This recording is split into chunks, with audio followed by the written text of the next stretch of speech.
NFA na bumibili din po sila ng mga palay na locally produced din. Kaso ang problema ngayon ay mayroon din certain percentage or volume of rice ang kaya lang kunin ni NFA.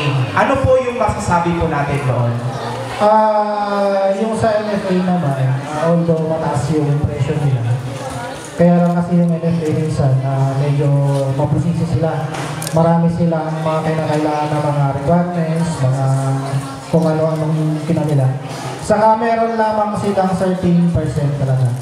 For example, sa isang farmer, at least 100 talaga lang yung pwede nilang ibenta. Then, nagkaroon tayo ng problema doon sa buying nila kasi minsan nag-stop sila dahil doon sa wala silang bodega. Wala silang storage facility, kukunti lang yung storage facility nila. For us dito sa Quirino, ang NFA lang natin dito is dito sa San Marcos, sa Dipon, sa Sagutay. Pero ang bumibili is itong si San Marcos lang. Yung nasa Sagutay sa Dipon, bali storage room na nila yun. So pag napuno na yun, stop muna sila. So pagka okay na naman yung kanila, saka ulit sila bibili. Kaya meron silang ginagawa na scheduling. So yun yung nagiging burden naman ng mga farmer natin kasi siyempre hintayin mo yung schedule mo. Masisira naman yung palay mo. Kaya ang nangyayari doon, instead na NFA, bebenta na lang nila doon sa private na mas mababa. Kaysa naman masira yung palay nila. Totoo yan, sir. Kasi bilang isang anak ng farmer, actually na-experience ko yan last cropping season na nung pumunta kami sa Sagutay, sabi nila stop buying sila kasi puno pa yung kanilang storage facility. So ngayon ang problema is, yun nga, hindi mabenta ng mataas. Kaya ngayon, ang tendency ngayon ng mga farmers, katulad ng aking manugang, sabi niya, ibilad na lang natin ito and then ipamil na lang natin siya, then ibenta na lang natin siya as rice or bigas, parang yung half kaban kumbaga, para mas at least kikita. Kasi yung input nga talaga, sir, sobrang malaki and then at the end of the day, masasayang lang yung effort po nila.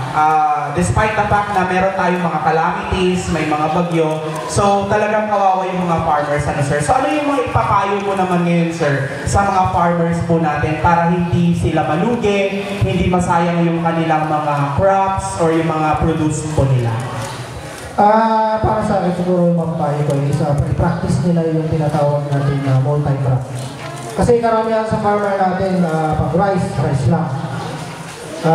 Kung pwede naman natin na, for example, yung palayan natin, di ba meron yung tinatawag natin na rye, tambak, pwede natin tamlan yun ng mga cash crop.